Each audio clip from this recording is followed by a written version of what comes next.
Nagaa Waaqayyo isiniif haa baay'atu dhaggeeffattootaaf hordoftoota TV mo'aa nagaa fuuraan isinii dhiyeessaa.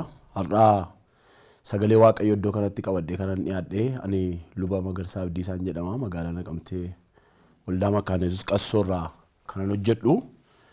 Har'aa waa'ee uffataa fi jireenya kiristiyaanummaa ilaalchisee barumsa gabaabaa akka laadhuu fi TV mo'aa naaf hiranii jiru. Kanaaf amma qaxxeetaa gara sagalee Waaqayyoo ilaaluutti dabarraa. Dubbii Waaqayyoo ani dubbiseettiin gara mata duree kanaatti seenu ergaa Phaawulos Ximitiyoosiif ergeessa duraa boqonnaa 1 lakkoofsa 18 kaasee jiru sagalee Waaqayyoo dubbiseetan Waaqayyoon kadhannee dhoksaa sagalee kana keessa jiru maal akka ta'e waliin ilaaluu yaalla. Lafa kadhata godhatanitti immoo warri dhiiraa yaada dheekkamsaaf qoccollootiin utuu hin ta'in yaada qullaadhaan harka isaanii wal kaasanii akka kadhatan nan barbaada. Warri dubartiin immoo hamali isaan argisiisan mataa tolfachuutti, warqeedhaaf callee naqachuutti, uffata gati jabeessa uffachuutti, keessa ba'uudhaan of kuuluutti utuu hin ta'in uffata qajeelaa fakkaatu akka ta'utti uffachuudhaan maalnaan jedhuudhaan of qabuudhaanis haa ta'u. Dubartoonni Waaqayyoof hin saganna jedhanii akka ta'utti waan gaarii argisiisanii. Ameen. Hin kadhannaa Waaqayyo sagalee kan akka nutti dubbatuuf. Hundumaa kan dandeessu habooniif gooftummaan Waaqaaf lafarratti si duwwaadhaaf kan kenname abbaa keenyaa si galateeffannaa yeroo gaarii nuu laatte kanaaf. Amma immoo yaa gooftaa jireenya keenyaa karaa qajeelaa ta'een hiriyoonni keenya utuu nutti hin gufatin atis Waaqayyoo jireenya keenyatti gammaddee turtii biyya lafaa kanarraa qabnu jireenya si galateeffachiisu namootas gara keetti fiduu danda'u akkaataa uffannaa keenyaan, akkaataa jireenya keenyaan, akkaataa dubbii keenyaan attamitti deddeebi'uun akka nurra jiraatu kan nu barsiisu sagalee kee dhaga'uuf dhiyaanneerra. Ayyaana kee nu baay'isi. Nuyi sagalee kee dhageenyee jireenya keenya akka sagalee keetti akka hin qajeelfanneef kan nu lolu hafuura seexanaa hundumaa nurraa ifadhu. Nagaa kee nuu kenni nu wajjiniin ta'e. Ameen. Kutaa kana yeroo ilaallu waa'ee naamusaa uffannaa kiristiyaanotaati kan inni dubbatu Phaawulos Ximitiyoosiif barreessa ergaa kana. Ergaa Phaawulos Ximitiyoosiif ergee isa duraa isa lammaffaas yeroo ilaallu ergaan kun Ximitiyoosiif Phaawulos kan barreessedha. Garuu yeroo kana Ximitiyoosii hojjetaa wangeelaa ta'etu amantoota Efesoon waldaa Efesoon tiksa geggeessa ture. Yeroo kana dubbatu kallattiidhumaan kutaan kun waa'ee naamusa uffataati kan inni dubbatu. Egaa macaafa qulqulluu keessatti yeroo ilaallu namoota biyya lafaa kanarra jiraatanii macaafni qulqulluun akkaataa lamatti qoodeeti kan inni kaa'u. Tokkoffaa warra Yesuus Kiristoosiin amananii kiristiyaana ta'an warra kiristiyaana ta'anii biyya lafaa kana keessa immoo jiraatan. Isaan kun jireenya isaanii attamitti geggeeffachuun akka irra jiraatutti dubbata. Lammaffaan immoo kiristiyaana utuu hin ta'in ituu namaniin biyya lafaa kana keessa kan jiraatan namoonni jiru jechuudha.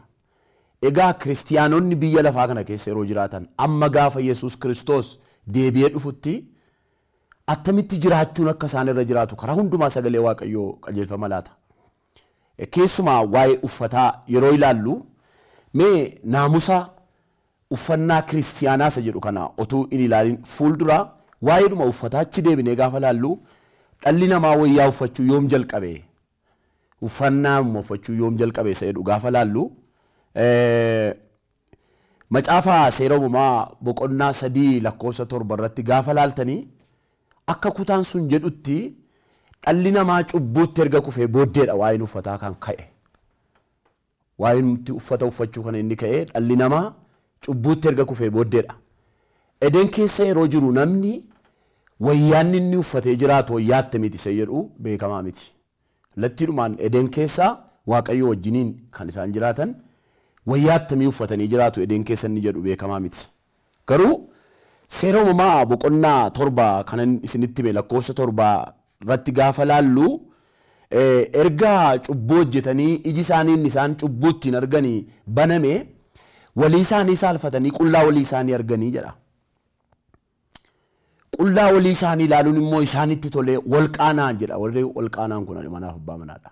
Addaamiif waan jechuudha. Namni kan biraan jiru yeroo kan. Wal qaaneeffataniitu tarkaanfii isaan yeroo sana fudhatan qaanii kana keessaa ba'uu fi baala harbuu ciraniitu lulluusisaniitu marxifataniidha. Iddoo qullaan isaanii iddoo dhokachuun irra jiraatu sana dhoffatanidha. Walii isaanii dhoffatanidha. Kutaa kanarraati kan barannu dhalli namaa wayyaa uffachuu, wayyaa hojjechuu, wayyaa dha'uun, uffata uffatee jiraatu hojjechuu achitti jalqabe jechuudha. Baala harbuurraa baala kukkutaniitu lulluusisaniitu waan ittiin hodhanis ofii qabu qixa qullaa isaanii sana iddoo dhokachuun irra jiraatu sana dhoffatanidha. Baay'ee kan nama dhibu qullaa isaanii dhoffatanidha. Qullaa nuyi qullaa hin qabnu, Waaqayyoof qullaa hin qabnu. Waaqayyo lafa inni hin argine jireenya keenya hin jiru. Namaaf garuu qullaa qabna. Qullaan dhokatuun irra jiraatu jira. Namni ilaaluun kan inni saalfatu, nuunis kan inni yeroo namni nu ilaalu jireenyi keenya rifatu jira jechuudha. Amma Addaamiif Hewaan wal ilaaluma qaanaaniitu waan qaanaanii fi baala harbuurraa hojjetanii ittiin qullaa isaanii dhoffatanidha. Isinitti meera Waaqayyoon qullaa dhoksinuu hin qabnu. Namaaf garuu qullaa qabna nuyi. Namni qullaa keenya ilaaluun kan inni ittiin tolle, qullaan keenyas yeroo mul'atu nuunis nagaa kan inni nuun laanne jira jechuudha. Kanaaf achitti jalqabe jechuudha waa'een uffataa. Lammaffaa waa'ee uffataa yeroo ilaallu seera uumamaa boqonnaa 3 lakkoofsa 21 kanarra immoo gaafa laaltanii wayyaa innumti isaan ofii isaaniitii hojjetatan utuu isaan irra jiru Waaqayyo immoo gaddee uffata gogaarraa hojjetame isaanitti uffiseedha. Uffata gogaarraa hojjetame isaanitti uffiseedha. Kutaan kun lamaanuu isaaniiyyuu waa'ee wayyaati kan isaan dubbatan. Amma kutaan kun lamaanii kalama qabu. Tokkoffaa hiikinni tokkoffaan isaa dhannuma keenya kanarratti wayyaa uffachuun akka nurra jiraatu nutti hima. Qullaan ta'uun akka nurra hin jiraanne nutti hima. Hiiki isaanii lammaffaan dhokataan waa'ee jireenya hafuuraati. Amma sana ilaaluuf yeroo hin qabnu waan ta'eef waa'ee uffataa irratti kan inni xiyyeeffadhee dubbadhu jechuudha. Egaa qaxxiitaa dhufnee gara kiristiyaanota kakuu haaraatti immoo gaafa dhufnu iddoo baay'ee nutti himuu danda'a. Garuu Phaawulos yeroo Ximitiyoos Efesoon keessa jiraatu, Efesoon keessatti hojjetaa wangeelaa ta'ee hojjetaa jiru sana maaliif kutaa kana dubbate yoo jettan amma lakkoofsa boqonnaa 1 lakkoofsa 8 irratti lafa kadhata godhatanittidha. Naamus jiraachuun akka irra jiraatu iddoo kadhannaattidha. Lafa waaqeffatanittidha. Jireenya isaanii keessattidha. Dhiironni maal qabaachuutu irra jiraata? Naamusa attamii qabaachuutu irra jiraata? Dheekkamuun, qoccolloon, dutuun isaan irra hin jiru. Yaadatas gabbaadhaan waliin Waaqayyoon kadhachuutu isaan irra jira jedha. Harka isaanii Waaqayyootti bal'isanidha dhiironni. Dubartoonni immoo jedha tokkoffaa amalli isaan argisiisuu qabanidha. Amalli isaan argisiisuu qaban tokkoffaa mataa tolfachuuttidha. Mataa tolfachuuttidha. Warqeedhaaf callee naqachuuttidha. Uffata gati jabeessa uffachuuttidha. Keessa ba'uudhaan of kuuluun isaan irra hin jirudha. Walumaa gala kutaa kanarraa kan ilaallu uffati maaliif uffatamaa? Uffati qullaa dhoksuudhaaf kan inni uffatamu. Qullaa keenya dhoksuudhaaf kan uffannu uffata. Qullaa jechuun immoo qaama dhanna keenyaa kana bakkeetti mul'achuun kan irra jiraatu Waaqayyo bakkeedhuma kaa'e. Dhokachuun kan irra jiraatu immoo hin dhosse. Isa dhokachuun irra jiraatu kana dhossuutu nurra jira jechuudha uffataan nun. Kana yeroo kana warra Efesoon keessatti qullaa deeman iyyootu hin ta'in isaan. Akkama bara keenya kana keessatti baay'ee kan nama gaddisiisu uffanni namatti hin tolle tokko jira utuu hin ta'in yeroo sana immoo naamusii uffataa kan inni ittiin badee keessa ba'uudhaanidha. Baay'ee kan nama dhibu keessa ba'uudhaanidha. Barbaachisaadha garuu keessa ba'uun irra hin jiraatu. Baay'ee ol ka'uun irra hin jiraatu. Maal ta'utu irra jiraata? Uffata qajeelaa fakkaatudha. Uffata qajeelaa fakkaatu jechuun uffata yeroo nuni uffannu Yesuus Kiristoosin namatti mul'isuu danda'u. Uffata qajeelaa akka ta'utti uffachuutu isaan irra jiraata. Kan nama dhibu maal naan jedhuudhaan namni maal naan jedha. Uffanni kun maalaasaa yeroon kana uffadhee nama dura darbu yeroon kana uffadhee hawaasa keessa deemu namni maal jedha isa jedhu. namni maallaan jedha jechuutu isaanirra jiraata yeroo uffatanidha. Of qabuutu isaanirra jiraa jedha. Dubartoonni kiristiyaana ta'an uffannaa isaanii yeroo uffatanii uffata namni yeroo isaan uffatanii adeeman yeroo ilaalu itti gammadu ta'uu qaba. Uffata nama yeellaasisu ta'uu hin qabu. Uffata nama qaanessu ta'uu hin qabu. Kiristoosin mul'isuu qabaadha. Waaqayyotti kan jaallatamtan kiristiyaanota nana obboloota ko. Baramma nuyi keessa jirru kana keessaa waa'ee uffataati irra caalaa waa'ee uffataa kanan uffatinii kanan nyaatinii kanan dhuginii akkasin godhinii kan jedhamu bara seeraa miti barri kun bara ayyaanaati. Bara ayyaana Waaqayyoon nu itti fayyineedha. Bara kakuu moofaa keessatti namni tokko waan hin godhin jedhame tokko yoo godhe yeroo sana battalumatti du'a. Tarkaanfiitu irratti fudhatama. Hawaasa sana keessaa adda ba'a. Waan nyaachuun irra jiraatu irra darbee waan kan biraa yoo nyaate.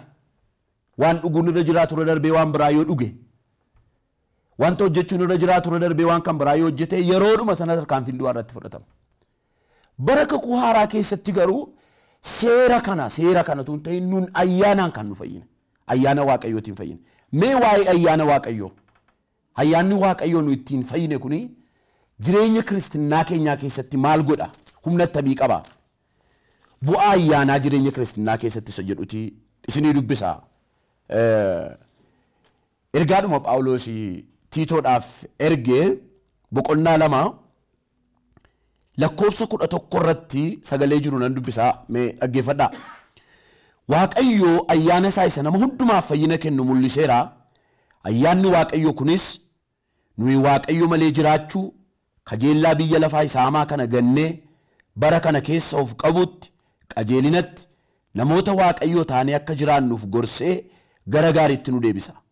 Achumaanis abdii keenya isa eebbifamaa fi ulfina isa deebi'ee mul'atu sanaa in eegganna. Inni mul'achuuf jiru sunis Kiristoos Yesuus. Inni Waaqayyo keenya isa guddicha fayyisaa keenyas. Inni seerarraa daddarbuu hundumaa jalaa nu furuudhaaf saba fo'amaa warra hojii gaariitiif inaafan ofiisaatiif qulleessuudhaaf ofiisaa nuuf kennee jedha. Amantoonni Qaarxees yeroo ergaan kun gara isaanii dhaqe Phaawulos yeroo Tiitoosii fi ergaa kana Phaawulosis Tiitoonis Qaarxees keessa jira. Qaarxees keessa amantootuma ta'anii jireenyi isaanii gadhiisitti kan kennan. Maallaan jedhuu namaa kan dagatan. Waaqayyoof jiraachuus namaaf jiraachuus dhimma kan dhaban garuu kiristiyaana warra ta'an Tiitoodha warra Qaarxees warruma amananiif ergaan kun kan dubbatame jechuudha. Yeroo kana gadhiisitti jiraachuun kun immoo maalidha? Ayyaana Waaqayyoo dayeeffatanii ayyaana Waaqayyoo da'oo godhatanii gadhiisitti jiraachuudha. Garuu bu'aan ayyaanni Waaqayyoo jireenya kiristinnaa keessatti qabu maali? Isa jedhu tokko tokkoon yeroo laallu dubbiseeras. Tokkoffaa nuyi Waaqayyo malee jiraachuu akka hin dandeenye nu gargaara jedha ayyaanni Waaqayyo. Ayyaanni Waaqayyo irraa ala nu godha miti. Jireenya Waaqayyootti hin gammanne irraa achi nu oofa miti. Nuyi Waaqayyo malee jiraachuu akka hin dandeenye nutti hima. Lammaffaa kajeellaa biyya lafaa isaa hamaa kana nama gansiisaadha. Kajeellaa biyya lafaa isaa hamaa kana akka nuyi gannu nu godhaadha. Sadaffaa bara kana keessa of qabuu nu dandeessisaadha. Qajeelinatti jiraachuu nu barsiisaadha. Namoota Waaqayyoo taanee akka jiraannu nu godhaadha. Nu gorsaadha. Gara wanta gaariitti nu deebisaadha. Kana duwwaa miti. Abdii keenya isa eebbifamaa sana deebi'ee dhufuu Gooftaa Yesuusiif nu qopheessadha. Ayyaanni Waaqayyoo namaafis akkamitti jiraachuun akka irra jiraatu, Waaqayyoofis akkamitti jiraachuun akka nurra jiraatu sheeppi nu godha. Roga nutti godha malee jireenya gadhiisii akka nuyi jiraannu nu godhu. Firoota har'aa nuni kiristiyaanonni biyya lafaa kana keessa yeroo jiraannu Yesuus Kiristoosiin bakka buuneetu jiraanna. Amma uffati dhiiraa kanaa uffati dhalaa kanaa isa jennee gargar baafnu miti. Dhiiraaf dhalaan maal uffatti? Dhiirri maal uffataa isa jedhu akkuma aadaa keenyatti beekamaadha. Uffati dhiiraa maal fakkaata? Uffati dhalaa maal fakkaata? Amma waa'ee uffati dhiiraa dhalaan hin uffatin, uffata dhalaa dhiirri hin uffatin jedhu duwwaa utuu hin ta'in unumtu sammuun keenya iyyuu uffata dhalaan uffatu dhiirri yoo uffate deemee hawaasa keessatti ilaalcha ni qabu. Uffata dhiiraa dhalaa yoo uffatte garuu uffati sun maal haasa'a? Uffati nuyi uffannu sun maal argisiisa namatti? Waaqayyotti kan jaallatamtan obboloota ko. Nuni kiristiyaanonni biyya lafaa kana keessatti dhagaa gufannaa miti. Namoonni ilaalanii nutti gufachuu hin qaban. Uffannaan keenya Waaqayyoonis gammachiisuu qaba. Namas gammachiisuu qaba. Nama waamuu qaba. Uffati keenya waan haasa'uu qaba. Dhaabbata amantii tokko tokko yoo ilaalle akka amantii isaaniitti uffata uffatamuun irra jiraatu seerumaan raatu. Egaa amma nuni uffata akkasii uffadhaa, uffata akkasiitu qajeelaadha. Isa jedhamu kana uffati kiristiyaanaaf qobaatti ba'ee hin jiru. Kaampaaniin uffataa qobaatti kiristiyaanaaf ba'ee hin jiru.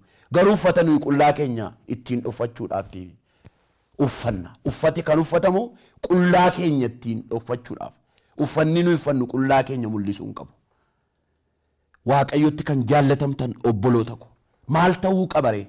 Nuyi ayyaana Waaqayyoo jalatti deebine Waaqayyoon kadhannee jireenya Waaqayyootti tolu tokko, jireenya namattis tolu tokko jiraachuu danda'utu nurra jiraata. Nuni geggeessitoonni waldaas maatiinis uffata attamii ijoolleen keenya uffachuutu irra jiraata. Uffata attamii sabii keenya uffachuutu irra jiraata. Isa jedhu sadarkaa irra jiru hundumaatti dhaloota wal deemu kana gorsinee yaada Waaqayyoo isa qajeelaa ta'e keessa akka isaan jiraatan gochuu danda'utu nurra jiraata. Yeroo keenya fudhanne hundumaaf Waaqayyoon hin galateeffanna. Gooftaan isin haa eebbisu. Gabaabsinee Waaqayyoon galateeffanna. Hundumaa kan dandeessu, hundumaa kan qabdu, attamitti jiraachuun akka nurra jiraatu kan nu barsiisu. Ayyaanni kee akka mul'ate ati nutti dubbatteetta. Yaa Waaqayyo ayyaana keetiin nu gargaari. Nuunis nu gargaari. Geggeessitoota keenya dammaqsi. Saba keenya dammaqsi. Hola deemaa kana dammaqsi. Uffannaa keenya ilaalee namni akka nutti hin gufanne. Yaa Waaqayyo dhagaa gufannaa akka hin taane. Karaa keenya wangeelli fayyinaa ati biyya lafaatti ergite. Namoota jalaatti akka hin dukkanoofne. Nuyi dhagaa gufannaa akka hin taane. Maqaa gooftaa keenya Yesuus Kiristoosiin har'a nu gargaari. Saba kana, biyya kana, dhaloota ola deemaa kana gargaari. Qalbii kenni dhaloota kanaaf. Yaada kenni dhaloota kanaaf. Naamusa kenni dhaloota kanaaf. Safuutti deebisi dhaloota kana. Waaqayyo duwwaa miti namni maal naan jedha jechuutti deebisi dhaloota kana. Hangafa kabajuutti deebisi dhaloota kana. Dhaloota kana deebisi ati. Kana hundumaa waan gooteef si haa galatu. Maqaa gooftaa keenya Yesuusiin ameen.